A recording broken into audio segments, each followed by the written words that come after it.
갈수록 인구가 수도권에 집중되면서 수도권과 비수도권의 발전 격차와 지방 소멸 문제가 심화되고 있습니다. 네, 전체 국토의 12%를 차지하는 수도권의 총 인구의 50.3%, 특히 청년 인구는 무려 55%가 집중돼 있는 걸로 나타났는데요.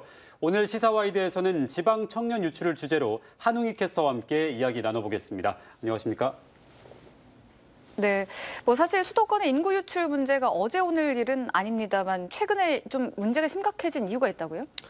네, 그렇습니다. 사실 말은 제주로, 사람은 서울로라는 옛말이 있듯이 이 청년들이 서울로 가는 현상은 사실 낯선 현상은 아닙니다. 하지만 이 현상이 최근 들어 더욱 우려가 커지고 있는 이유는 이 청년 세대 유출 문제가 기존에는 농어촌 지역을 중심으로 일어났던 것이 최근 들어서는 지방 대도시를 중심으로 발생하기 때문입니다. 실제로 통계청에 따르면 광주와 부산, 대구, 대전, 울산 등 5대 광역시의 청년 세대 순유출 인구가 2016년에는 2만 5천여 명에서 2017년에는 3만 4천여 명으로 증가했습니다. 코로나19가 심각했던 2020년 전까지는 매년 약 2천 명씩 꾸준히 증가했던 추세였습니다. 네, 그러면 광주와 전남 지역의 청년 인구 수는 어떻게 집계가 됐습니까? 네, 통계청 자료에 따르면 올해 8월 기준 만 15세부터 29세에 해당하는 청년 인구수가 광주광역시는 27만 7,446명, 전남은 26만 8,607명입니다. 실제로 이게 얼마나 적은 수치냐면 전국에 있는 청년 인구 대비했을 때 광주와 전남 지역의 청년 인구수는 각각 3% 불과한 수치입니다. 네, 이렇게 청년들이 고향을 떠나면서까지 이제 수도권행을 택하는 이유가 있을 텐데요. 한웅희 캐스터가 직접 그 이유를 들어봤다고요? 네, 제가 직접 청년들을 만나서 얘기를 들어보니 실제로 지방보다 수도권에 살고 싶다라는 청년도 많았고 수도권에서 학업 문제로 지방으로 내려온 청년들의 경우에도 그런 교통이나 문화적 인프라가 부족하다는 역체감을 느꼈던 청년들도 많았습니다. 좀 더 자세한 내용은 영상에 담아봤는데요. 함께 확인하시죠. 지방 청년 인구 유출이 늘고 있습니다.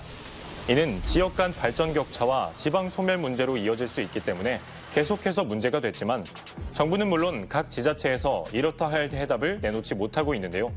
우리 지역도 상황은 마찬가지입니다. 작년 한 해 동안 광주광역시를 떠난 청년층은 약 3,700명, 그리고 전남은 만여 명의 청년들이 떠났는데요.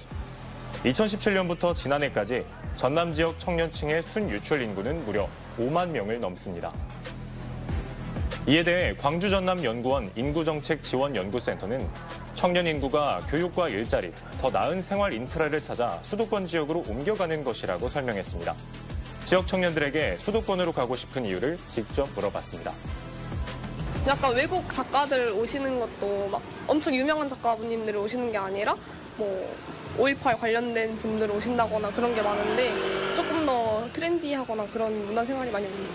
제가 좀 멀리 살아가지고 광산구 살고 있어서 학교 오는 노선이 일단 너무 많이 없어가지고 지하철 있으면 좋을 것 같아서. 나주 혁신도시 공사 말고는 딱히 인턴 같은 것도 기회가 많이 없는 것 같아요. 그리고 이제 일자리 박람회 같은 거 봐도 이제 진짜 관심 있는 그런 네카라쿠베 이런 데보다는 약간 처음 들어보는 기업도 많이 오고 그래가지고 그런 게 좀 아쉬운 것 같습니다. 교통, 문화 등의 인프라에 대한 불편과 특히 취업 준비를 비롯한 일자리에 대한 고민이 수도권으로 이동하는 주된 이유였습니다. 서울에는 당장 내가 원하는 사업장에 취업이 안 되더라도 다른 기회들이 많이 있는 거고, 지역에서는 내가 원하는 곳을 찾지 못하면 아르바이트 해야 되거나 아니면 다시 서울로 올라가야 돼, 수도권으로 올라가야 되는. 근데 광주 전남이 다른 지역에 비해서 조금 더 심각하게 받아들일 필요는 있다고 봅니다. 우리 지역은 청년 유출을 막기 위해 어떤 청년 취업 지원 정책들을 추진하고 있는지 확인해봤습니다. 지역 내에서 이제 구직 활동할 수 있도록 이제 다양한 정책을 하고 있어요. 청년 드림 수당이라든지 청년 13통장이라든지 청년 취창업 환경을 조성하도록 추진하고 있습니다.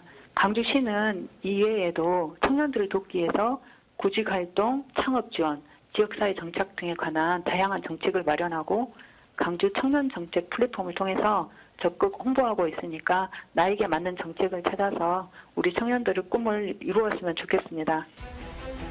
전남도 드론과 인공지능, 빅데이터 등 8개 분야 청년 일자리를 위한 DNA 플러스 어스 프로젝트, 청년 구직활동 수당 지원 등 45개의 일자리 정책을 추진하고 있습니다. 한편 계속되는 취업난과 주택 가격 상승 등 사회 경제적 어려움 속에서 단기적인 정책들로는 근본적 문제 해결이 어려울 걸로 보이는데요. 청년들이 지방에서도 꿈과 미래를 찾아갈 수 있도록 중앙과 지방의 유기적인 협력과 시책이 절실합니다. 네, 영상에서도 봤듯이 우리 지역에도 이 청년의 유출을 막기 위한 다양한 정책들이 시행이 되고 있는데요.